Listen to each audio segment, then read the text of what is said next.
I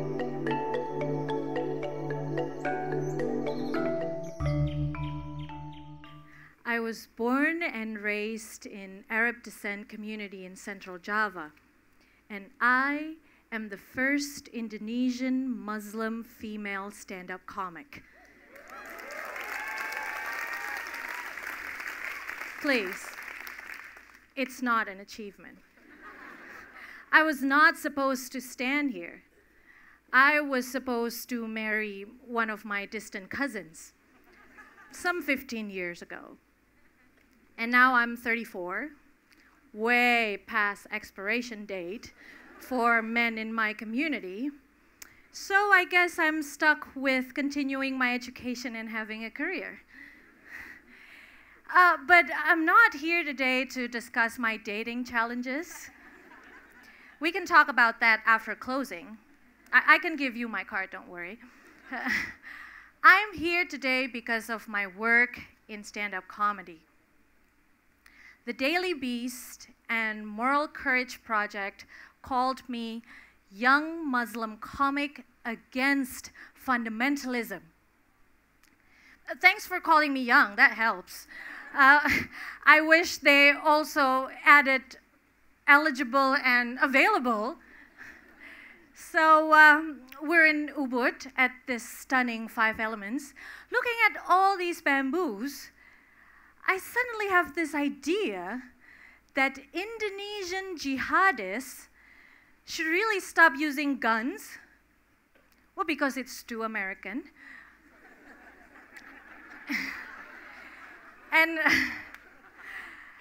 start using local weapon, the bambu runcing, sharpened bamboo stick. This will definitely earn them better image than other terrorists, because then they can brand their action with eco-terrorism. We hate you, but we love the environment. You can also add sustainability guaranteed. And so today I have decided that this is really my time to confront the extremist. So please, kind audience, by a show of hands, how many of you are radical Muslims? Okay, that's smart. Don't identify yourself. This is Bali. We have history. And, okay, white supremacists? No one? Okay, raw food vegans?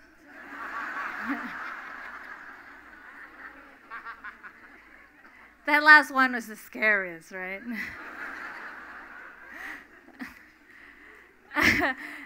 These past 2 years have been somewhat interesting.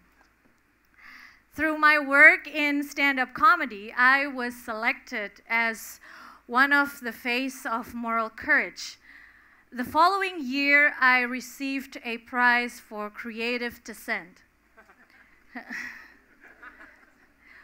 Exactly. I know what you're thinking. Both of these prizes seems to suggest that I'm very brave, but not at all funny. And the award gala was cool. People were really sweet. They cheered while feeling sorry for me. Oh, you are a hijabi Muslim woman from Indonesia. Life must be hard out there. Well, and then I said, just so you know, we are the 3rd largest democracy in the world. We may not have Disneyland, but we're happy with Bali.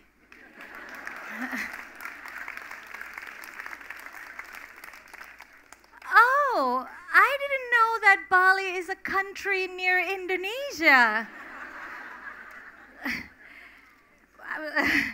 I really don't know what to say about that. But this encounter really helps me to reflect on what it means to be celebrated as a dissident. what it means to be brave for a Muslim woman like myself. I know for a fact that life is sometimes scary, especially when you're asking for permission from your dad to kiss your boyfriend. I don't know about you, but as a devout Muslim woman, I would never dare to try that. The asking for permission, not the kissing. I did kiss my boyfriends many times via text message. And so, yeah, never in my wildest dream did I aspire to become a stand-up comic. In fact, dreams and aspirations are luxuries for women living in my community. And besides, no matter how much we love comedians, people always respect doctors more, no? So yeah, what's there to aspire to? In my community, people work fucking hard to, you gotta use that word, to pretend that they still live in the desert.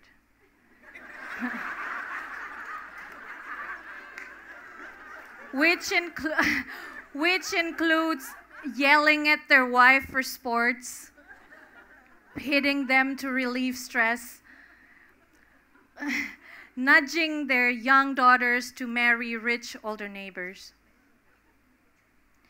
Many of my friends got married at the age of 16 and dropped out of high school. I am very fortunate that my parents supported my education with so many conditions that I wish I had a lawyer to help me negotiate. For example, I can go to college, but I'm not allowed to leave dorm after class. I am not allowed to participate in student organizations or any extracurricular activities. I am not allowed to speak up. Most importantly, I am not allowed to meet anyone from the opposite sex, let alone date them. Back then I thought, wow, I didn't know that my father was such a great supporter of lesbianism.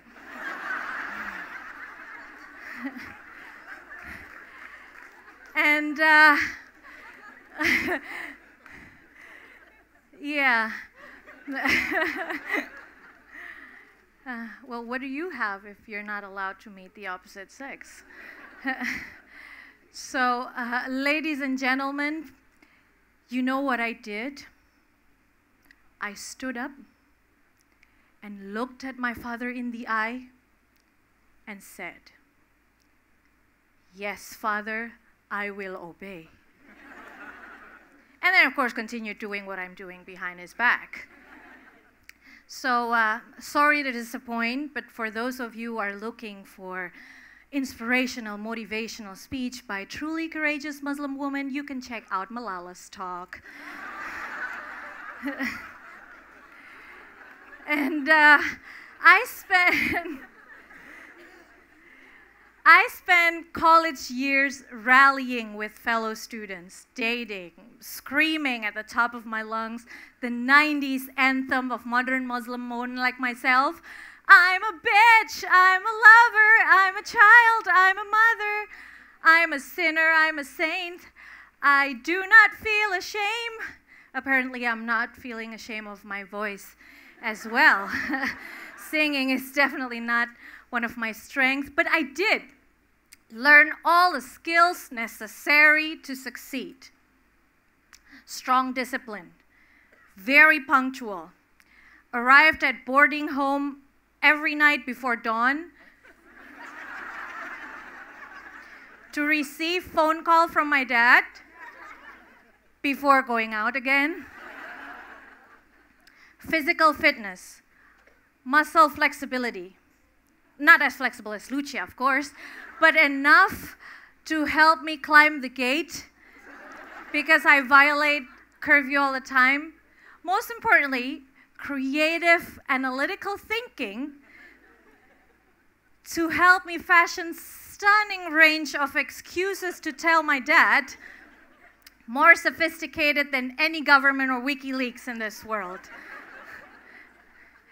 And so, years and years of training, all to escape my town and desert, all to go to college in big city, to study English literature, to find my unique voice. And when I finally did, I discovered something strange. Many urban Muslims in Indonesia who grew up with far more freedom than I did suddenly start embracing the close-minded attitude of people in my community. I escaped the desert only to find a whole other desert waiting for me. Something in Indonesia is definitely changing. And even from under this hijab, I'm worried. During college, I witnessed for the first time separation of men and women at public spaces, at universities. I saw seminars and meetings where men were seated at one side of a curtain and women on the other side of a curtain. And then I thought, what an amazing way to teach basic skill of phone sex. Strong imagination. And I also witnessed my girlfriends start adopting full-length hijab, even niqab and burqa. And I thought, this is a brilliant way to cope with climate change. Pollution-free burqa with bonus features like free sauna, private cinema screening space, maybe a minibar. And years have gone by in the life of this confused, cowardly woman until moment of truth invitation. Sakdiyah, you are invited to Oslo to receive the Václav Havel International Prize for Creative Dissent. My mind races very quickly. First 3 seconds, oh my God, Ya Allah, I'm so excited. For only 3 seconds. First 24 hours, oh my God, Ya Allah, I need to tell my dad. After 48 hours, go find excuse. And then every day for the next 3 months, instead of rehearsing or preparing or trying to get a visa, listing possible excuses to tell my dad, like telling him I'm only going to travel to Jakarta on university assignment, then saving tons of money to buy cell phone credits so that I can call him every night like I usually do from Oslo. And so ladies and gentlemen, you can judge me all you want now. I guess I'm not even close to being courageous, right? I think I'm not even close to being a good representative of a Muslim. All I know is that being referred to as brave because you are the first Indonesian Muslim female stand-up comic only validates general stereotypes of Muslim women as oppressed.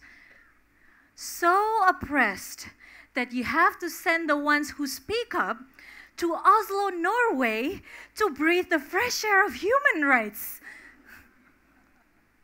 So yeah, I guess I'm neither brave nor a good representation of a Muslim woman. I'm just a woman who believes in finding ways, who stands for let's try again tomorrow, who still needs to fight her own battle before having enough strength to fight the extremists.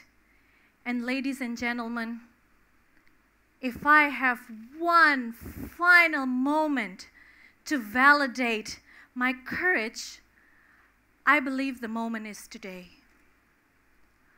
Standing here, speaking honestly in front of you all in Bali, while telling my dad that I'm attending university event in Surabaya. Thank you very much. God bless Indonesia.